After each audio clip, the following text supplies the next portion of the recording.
الثقة لمن؟ الثقة لمن؟ بمعمر والعسكري، بمعمر في التنفيذ يضيع بالفعل لاعب شاب الثقة، والحكم يأمر بإعادة تنفيذ الضربة الترجيحية ولا. نعم الكرة تسدد وهدف لفريق المغرب الفاسي، هدف لفريق المغرب الفاسي 3-2. هنا الإعادة، الكرة لعبت وعادت لقلب الحارس خالد العسكري. يعني قلت هذه مباراة غريبة، نعم غريبة، عادت المرمى كان يظن أن الكرة خرجت لكن ما خرجتش.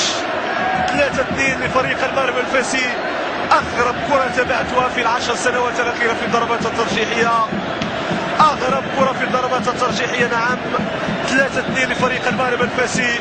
الجيش الملكي ضغط المباراة مجددا، ضغط المباراة كم هو محظوظ.